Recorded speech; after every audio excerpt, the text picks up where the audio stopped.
Gracias, presidenta. Con su permiso, compañeros senadores, a las Comisiones Unidas de Defensa Nacional y de Estudios Legislativos Segunda de esta Cámara de Senadores le turnaron para su análisis y el dictamen correspondiente la iniciativa con proyecto de decreto por el que se reforman y adicionan diversas disposiciones de la Ley Orgánica del Ejército y Fuerza Aérea Mexicanos. Estas comisiones, con fundamento en lo dispuesto por los artículos 85, párrafo 2, inciso A, artículos 86, 89, 94, 103 y demás relativos de la Ley Orgánica del Congreso General de los Estados Unidos Mexicanos,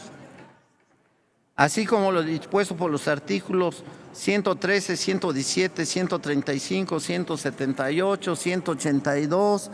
190, 277 y demás relativos y aplicables del reglamento del Senado de la República, someten a la consideración de esta honorable Asamblea el presente dictamen de reformas a la Ley Orgánica del Ejército y Fuerza Aérea Mexicanos. Desde el comienzo de la vida institucional de las Fuerzas Armadas de Tierra y Aire se han desarrollado a la par del progreso del país y de acuerdo a las necesidades de la historia. La estructura orgánica y funcional de la Secretaría de la Defensa Nacional generó un proceso de transformación institucional que ha demostrado gran capacidad de adaptación, manteniéndose atentas a los riesgos de los cambios y amenazas permanentes. En el Plan Sectorial de Defensa Nacional 2020-2024 se establecieron como acciones puntuales adecuar la estructura orgánica de la Defensa Nacional y desarrollar el proyecto para la creación de la Comandancia del Ejército Mexicano y su Estado Mayor. La Secretaría de la Defensa Nacional realiza acciones bajo dos significados: uno como órgano de la Administración Pública Federal y el otro como cuartel general superior del Ejército y Fuerza Aérea Mexicanos, es decir, la parte militar propiamente dicha. En el ámbito de las relaciones militares se va a cabo una estructura con la jerarquización del Ministerio de Defensa y Ejército, de tal manera que el secretario de la Defensa Nacional atienda los asuntos de nivel ministerio y el comandante del Ejército participe a nivel de las Fuerzas Armadas. Se trata de homologar la estructura funcional de las Fuerzas Armadas de Tierra y Aire para que cuenten con su propia comandancia y su Estado Mayor, que se harán cargo del desarrollo de la fuerza, generación de doctrina, adiestramiento, equipamiento y control administrativo. Ambas comandancias, la del Ejército y la de la Fuerza Aérea,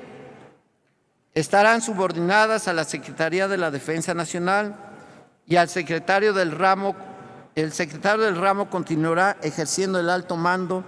de las dos Fuerzas Armadas, es decir, Ejército y Aire. Para su implementación se ha cumplido con la política de austeridad del Gobierno de la República, pues no implica la erogación de recursos económicos y solo se consolidará jurídicamente con las reformas legales y reglamentarias. En síntesis,